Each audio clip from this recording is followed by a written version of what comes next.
So traders, I'm going to have a look at the gold and silver market today and also the mining sector to give you a bit of a technical analysis update, what I'm seeing right now and why I'm actually getting really excited. There could be a good buying opportunity for me, for a trading opportunity to make a little bit of cash flow out of the gold market. Let's get straight into it. Don't place a trade based on what you're seeing in this video because there is no guarantees of making a profit in the market. It takes you a long time to become a good trader. So this video here is just to educate you to become a much better trader. So let's start off with silver and what's going on right now. So the thing I'm noticing with silver, we're getting this really last couple of months. You can see basically since April this year, we've pretty much done nothing. We've gone up, we've come back down through here. So there are a few sort of main levels I'm focusing on when it comes to silver here. A lot of people are looking at silver because they're looking at the gold to silver ratio, right? They're saying that's what's probably going to happen there. To me, I'm not looking to. If you're an investor of that, then yeah, you utilize that, right?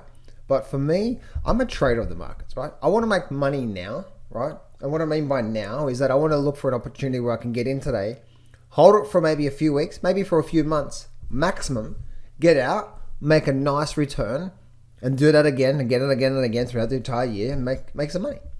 So what we're looking at here when it comes to the silver market is there's a few sort of lines in the sand. The first one here is this one here. This line at the top up here would be the most important line to me. So we would want to really see it clear above this level up here for this to start to continue, or for this to continue this overall bull market here. If that's what's going to happen through there. Plus also we can see how we've actually got this low level through here around the $29 level. You can see support. I originally thought that this market was going to go down and then come back up and then have a nice move back to the upside. We didn't quite get that, right? So what we did get is that we came up, hit resistance, and then we came back down now to hit this level here, and now we're finding a lot of support, or now we're finding a bit of support where we are right now from here. So to get any bullishness out of silver, we would really need to see this thing hold, come back up, and get back above this line up here. So start to get back above this blue line, and that's what's going to start to see the silver market probably start to see a nice move to the upside. But until then, guys, we're still seeing a bit of weakness coming into the silver market here. Let's go to the gold market, and the gold market is the one that I'm sort of chopping at the bits because I think there could be some really. I'm chopping at the bits as in not getting to it now, but there could be something quite nice coming up soon. And if I go to the GLD price, I'll show you what I'm looking at here. So the GLD price, you can see it represents what I'm looking at here from a technical analysis point of view. Okay, we can see that we've been in a very strong upward trend here. So if we can get some sort of holding pattern here out of the gold market, all right, and if I take everything off the screen, if we get some sort of holding pattern here, and then we start to see a move back to the upside, that'll be that resistance point through there. And you can see how we're definitely getting, we've got this really nice sort of trend line coming up through here. So if we do start to hold here and we start to sort of consolidate a little bit and start to get above the $230 level, that's probably going to be the start of the next move. And the reason why, you can see we actually had a really nice move to the upside. We had this really not much going on when it comes to the silver market, right? Really not much going on when it comes to the gold market. So it's actually had a bit of rest. And now, if we do start to get back above the 230, that could probably trigger the gold market to start to see a move to the upside. So that's what I want to see there. I'm not actually in gold from a trading point of view. Not now, because there is no actual entry signal for me. I need to see at least an entry confirmation for me to get into that. I do have a free training. There's a link in the description there, guys, that actually teaches you my trading system from there. So that's what I'm seeing from there from a gold and silver perspective. Now we go look at the actual mining stock. So let's look at the GDX, and the GDX is the one that I'm watching for. We still are in an upward trend as we speak right now. We actually had this low here. So it actually made a slight higher low. And as you can see, whenever I'm drawing my lines, you can see here low. That was the low there. This was a slight high low, but still a higher low. And what's happening right now? If the market pauses here, it's a what? It's a higher low. So the buyers are still in control here, right? We're still in a strong. This is what's called an upward trend, right? We make these higher lows in place. If indeed we can get the GDX to actually hold here and start to have a nice move back above this level here, sort of the 37, the 38 level. If we do get that, then that tells us that the gold mining stocks, the GDX, could quite possibly start to see a nice move. Once we do break above there, then if I open up my charts a bit more, you'll be able to see that that's that resistance line up through there. So we could, if we hold and break, we could be getting ready for a move back up towards the $46 level from there. So that actually could be quite nice, guys, for possibly a good trading opportunity, right? If we get through there and we start to make a move, then that's a nice little nice 20% move. If you're utilizing options through that period, that could be 150, 200% return utilizing options. So there could be another good trading opportunity when it comes to the GDX from here. Let's go look at the GDXJ. The GDXJ is a bit different because we actually came down to this low. We actually slightly broke the low. So the mining stocks are not as strong as the big stocks, right? Because we can see here we did get that high low there, and we did get this high low here.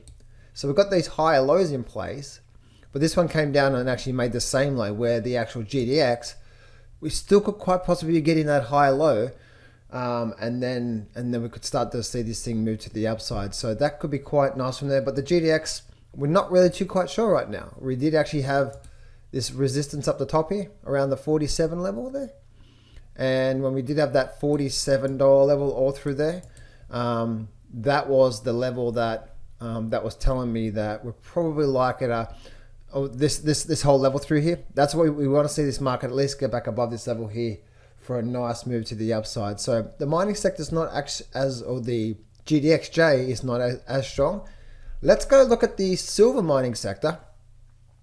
And this one here this is actually quite weak. The SIL is actually quite weak compared to, so the silver sector is quite weak compared to all the other markets. So we did have this low point through here, and it completely broke that low, right? Completely broke down. So we're not sure who's in control right now. We're not in an upward trend, we're not in a downward trend.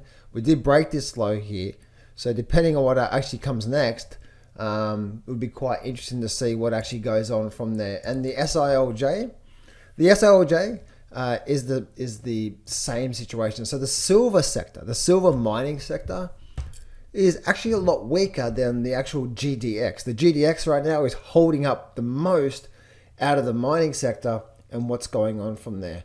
If we go look at, say, like some of the actual mining stocks itself, say such as AG, First Majestic here, we can actually see that First Majestic's actually been slowly on a big downward trend, right? Highs, lower highs, lower highs. We've been slowly making this downward trend from here. And if we draw some trend lines, there's that trend line from there to there, and then there's another trend line coming down from there to there. That point from there to there. So we would really, man, First Majestic is getting hit hard, isn't it? First Majestic would really need to get up towards the $8 level for this to start to get into any bullish tune out of this level here. We have been in a big downward trend. If we go look at, say, some of the actual big mining stocks, say such as Barrick Gold. I was looking at Barrick Gold recently as well too. I really wanted to see Barrick Gold hold and then have a move to the upside. We're not there, and we're just sort of holding this level here. So we still are in an upward trend because we haven't broke the low, but the buyers are just holding on right now. Look what happened yesterday. Big gap down to that low level. It's interesting it came down to that low level, isn't it? Look what happened. It came down, bounced off, and then took off. It's amazing, isn't it? Came down to that support level, held through there. So depending on what happens with Barrick Gold, we could actually possibly, if we start to get above this level through here, and we start to see, say, what is that through there? Maybe say up towards the $18, $15, $19 level, then that could quite possibly start to see another really big move to the upside. But we really want to see this thing get above this trend line from here. If we go look at, say, Newmont, so NEM is probably another one of the big dogs. And Newmont is actually been probably one of the most strongest mining companies out there, right? From there to there. And so Newmont's actually really, really strong compared to the whole mining sector itself. So Newmont is that. So traders, I want to finish off with a little story with you guys. And you probably notice the way that I do my analysis, right? You probably see that a lot of the times I've got like just a lot of the times when I'm doing my analysis, I've got a white background here. So a white background and black bars. I do look at candlesticks sometimes like this here. But even when I'm looking at candlesticks here, I'm not getting as clear of a view because there's a lot going on in this chart, right? So whenever I look at the black bars, I'm focusing on the bars. I'm not focusing on the individual candlesticks. I'm trying to focus on what the market is doing, right? So to me, the flow of the market is more important than the individual candlestick patterns. Sometimes people can go down this path of candlestick patterns. And the reason why I do this, because I like to keep things really, really simple. When I first started trading 20 years ago, I'm probably like you guys, right? I had no idea what to focus on. I was new to the game. And because I was new to the game, you just don't know what to focus on, right? Neither did I. And so I spent years and years and years and buying all these courses and programs and swing trading and this, and I thought it was the indicators that I should be focused on, and stochastics and MACDs and RSIs and Bollinger Bands and all this sort of stuff. And you know yourself, right? Like when you go down that path of having a lot of things in a lot of things on your charts, you now become now it's not a matter of what do you do. Now you're confused because one indicator says buy, one indicator says sell, and it's so confusing, right? And it took me many years of going down the path. Because again, like just probably like you guys, right? Like you guys right now, you guys are probably in a situation where, you know, you're trading the markets and you just don't know what to focus on, right? And it's actually a thing, right? Because you're just like, I want to learn how these markets work and how to trade these markets and the patterns and the systems and the indicators, and you go down this path and you end up being so confused. Right, like for me, for me personally, the people who join my coaching program, which you can apply for if you want. If you go to getjohnshelp.com, there should be a link in the description there. You can apply for it if you want to join my coaching program, where I'm with you every single day. But even with my coaching program, I give them something really simple. But because they've learned so much about other things, like individual candlestick patterns and so on and so forth, they bring that information into a simple system that I use, and then they wonder why they're not getting ahead in the markets, right? So I understand where you're at right now, and this is the reason why, like for me personally, the most important thing to me in my trading is what the market is telling me, right? Because think about it, all the indicators in the markets are what? Just a derivative of the market itself. And so for me, what's most important to me is the flow of the markets and what's happening. And so I can really see trend analysis, because at the end of the day, if we have a strong upward trend, market goes up and then we come down and we go back up again, and market goes sideways and we go back up again, right? So if that's the case, then all I'm looking for when the market goes up and it comes back down, and we start that next leg up from there, right? I'm just looking for the swing down and starting the next leg up. I don't need indicators to tell me this. What do I need to look for? I need to look for on the charts, right? When it goes up, right? When it goes up, goes sideways, I'm looking to get in as it picks up again, and then we go through another thing through here. Then we go sideways, then we pick back up again, and we go sideways. You see how this is just trend analysis, right? So this one simple thing is I'm looking at the waves. And I've just learned that if I can remove all that other stuff, which is going to create confusion.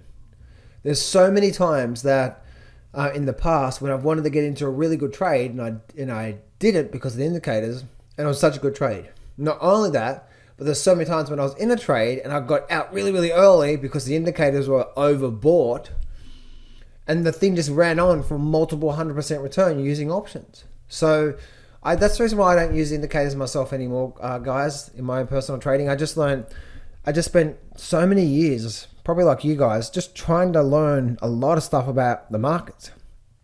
And I soon came to realize that it's actually not that complicated than what I thought, right? I thought you have to be really clever or really lucky or really smart about these markets. And you have to have all these different indicators and stuff like that. It's just not the case, right? There's really, really simple analysis, just like I shared with you here about, like, as you can see, low, high. What do we have here? We have low, high, low, high, low, high, low. There's another high, low through here. So see, just simple trend analysis. When you start to really bring it back to simple analysis, this is the reason why for my personal trading system, what you're learning here is rule number one for my personal trading. So I wanted to finish this off with this story here to say, listen, if you're with the market now less than 5 years, you're probably going down that path yourself. You're buying courses, you become part of different programs, and not only do you have to learn how the most important things that really do make a big difference to your trading, and you have to find that out. Again, that's the reason why I teach my coaching. But then guess what? Then now you're thinking. Right now you have to really change your thinking, because the thinking is that one of the biggest wrong thinkings for me when I first started is that if I was making, say, $50,000 a year trading a job, well, if I started making $4,000 a month trading the markets, well, I could quit my job. So I'm looking to make $4,000 a month, and that was always the wrong thinking going into a system, right? Because whenever you have a system, you have an edge. Guess what? You end up having some months, every month is different. 1 month might be quite active with some really good trades. And then the next month, it might be quiet, might be flat. There might not be any of your edge or your trade system that you're actually looking for. So anyway, traders, hope this helps you out. I'll speak to you guys real soon.